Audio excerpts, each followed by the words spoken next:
Hello বন্ধুরা, আজকে আমি তোমাদের সামনে আমার ব্রেকফাস্ট শেয়ার করছি, অর্থাৎ সকালে আমি কি খাই। এই যে এখানে আমি নিয়েছি রাজমা, যেটা সম্পূর্ণ বয়েল, যেখানে কোনো রকম তেল বা মশলা কিছুই নেই। এটা নিয়েছি গ্রিন মটর, কড়াইশুঁটি, এটাও স্টিম করা রয়েছে, এটা বয়েল করা না। আর এটা নিয়েছি আমি ব্রোকলি, এটাও স্টিম করা, এটাও বয়েল করা না। অর্থাৎ এই যে এখানে গাজর, বিটরুট, কড়াইশুঁটি, ব্রোকলি, এই চারটাই হচ্ছে স্টিম করা। আর এখানে তো ফ্রুটস রয়েছে, যেটার মধ্যে প্রচুর পরিমাণে অ্যান্টিঅক্সিডেন্ট রয়েছে এই বেদানার মধ্যে।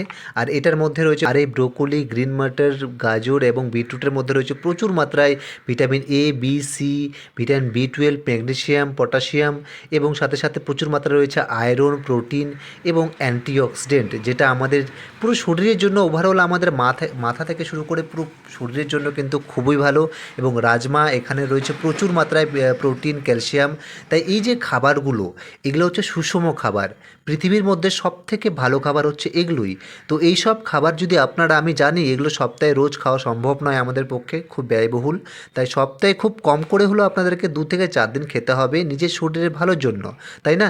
স্পেশালি যেসব পেশেন্টরা ওবেসিটি, বা যেসব পেশেন্টরা আইবিএস সমস্যায় ভুগছেন, গ্যাসের সমস্যায় ভুগছেন, তারা সকাল সকাল কোনো রিচ খাবার বা কুকড খাবার না খেয়ে এরকম স্টিম খাবার বা র ভেজিটেবল খাবারগুলো আপনারা খেতে পারেন। আমি র ভেজিটেবল খাবার অনেক সময় খাই না, কারণ র ভেজিটেবল আমাদের পেটে অনেক সময় সহ্য হয় না। তাই চেষ্টা করতে হবে আপনাদের এইরকমভাবে স্টিম করে খেতে বা বয়েল করে খেতে, যেটা আমাদের শরীরের জন্য খুবই বেনিফিশিয়াল, খুবই ভালো। তাই অনেকে বলবেন যে এইসব খাবার আমাদের রোজ খাওয়া সম্ভব নয়, আমি মানছি, কিন্তু এগুলো খুব ব্যয়বহুল। তাই সপ্তাহে মিনিমাম আপনাকে 2 থেকে 4 দিন খেতে হবে নিজের শরীরের ভালোর জন্য। আশা করি বোঝাতে পেরেছি। তো এইরকম ন্যাচারাল খাবারগুলো আপনারা খাবেন এবং ন্যাচারালি সুস্থ থাকার চেষ্টা করবেন। ধন্যবাদ।